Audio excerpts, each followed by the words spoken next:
Life में motivate करने वाला कौन था? मेरा अतीत ही मेरे में मोटिवेशन था। इस स्कूल के परिवेश से हम निकले थे और थ्रू आउट हम रैंकर थे, और बाद में जाके हमको संघर्ष करना पड़ा। तो अपने आप को दिन भर हम कोसते थे कि क्या हमारे शिक्षक हमको समझते थे, क्या हमारे डायरेक्टर हमको समझते थे, क्या मेरा स्कूल हमको मान सम्मान देता था। यदि मैं जीवन में सफल नहीं हो पाऊंगा तो लानत है इस जीवन पे। तो वो तीस मारते रहता था अंदर सफलता के लिए, और उसके लिए हमेशा लड़ते रहा। वही मेरा मोटिवेशन का केंद्र रहा। सर, आप कितने घंटे पढ़ाई करते हैं? ये बहुत कॉमन क्वेश्चन है, कानूनन पूछा जाता है। और यहाँ भी जब मैं भी स्कूल में था तो हमेशा खेलते रहता था, कूदते रहता था, और क्रिकेट प्लेयर था। यहाँ बहुत बार टूर्नामेंट जीत के लाया था अपनी स्कूल की तरफ से। तो मेरे पढ़ने का कोई क्राइटेरिया फिक्स नहीं था, लेकिन एक चीज पर मैं बहुत ध्यान देता था। क्लास में जब मैं बैठता था तो पूरी तन्मयता से टीचर को सुनता था। वो काम कब करता है बता देते हैं। एग्जामिनेशन के टाइम में जब आप रिवीजन करने लगते हैं, तो यदि आपने क्लास को ठीक से सुना है, टीचर की हर एक बातों को जाना है, नोट किया है, कोई जरूरी नहीं है कि आप डेली बाई डेली पढ़िए, लेकिन हाँ क्लास में डाउट भी क्लियर हो जाना चाहिए। यहाँ पर रासलियारी सर बैठे हुए हैं, डीएम चौधरी सर बैठे हुए हैं। ज्योग्राफी में तो ना जाने हम कितना क्वेश्चन पूछते थे कि सब फलना पठार में चाहे फलना जगह पर ये बताइए कि ये कहाँ है वो कहाँ है।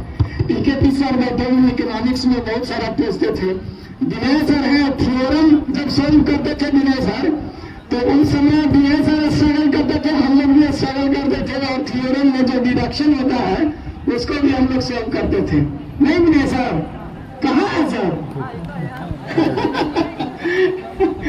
तो पढ़ना कितना घंटा आप पढ़ के संतुष्ट होते हैं ये आप पर निर्भर करता है। मेरा मानना है कि आप क्लास में बैठे, कोचिंग यहाँ के बाद आप कोचिंग जाइएगा, दिल्ली में पढ़िएगा या पटना में पढ़िएगा, कहीं भी पढ़िएगा, क्लास को बहुत ही इंटरेक्टिव, जहाँ समझ में नहीं है वहां पर पूछिएगा।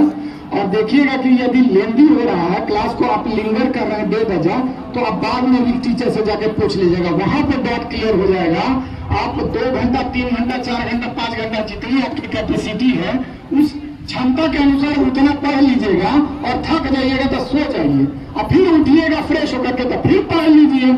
तो पढ़ने का मेरा क्राइटेरिया फिक्स नहीं है, और हम मानते हैं कि फ्रेश होकर के नींद लेकर के 2-3 घंटा एकदम पूरा जबरदस्त तरीके से पढ़ लीजिए, तो उससे बेहतर और कोई रिजल्ट नहीं मिलता है। सर, अगर पढ़ने का मन नहीं करेगा तो कैसे पढ़े? पढ़ने का मन किसी को नहीं करता है।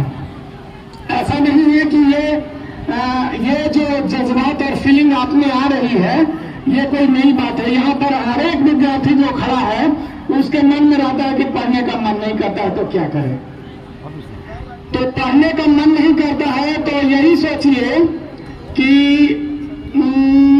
मेरे मन में आता था, पढ़ने का मन नहीं करता था, तो हमको तो डर लगता था कि गार्जियन बाद में मेरा रिजल्ट खराब हो जाएगा, टीचर इतना अच्छा मानते हैं, स्कूल वाला लोग इतना मान सम्मान देता है, तो अगर नहीं पढ़ेंगे बाद में रिजल्ट खराब हो जाएगा, तब तो मेरा चरित्र ही हनन हो जाएगा।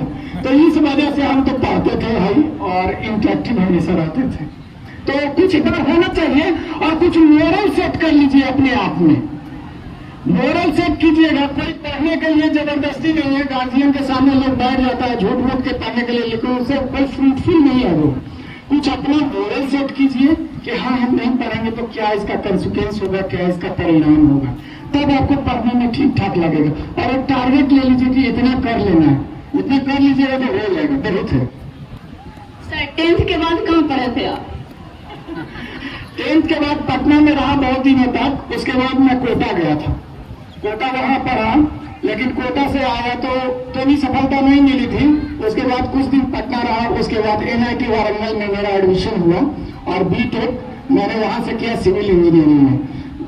NIT वारंगल सेकंड रैंक है, NIT टोटल 30 NITs हैं इंडिया में, और दूसरा रैंक है NIT वारंगल का, और उसमें जो सिविल इंजीनियरिंग का ब्रांच है वो एशिया में नंबर 1 है।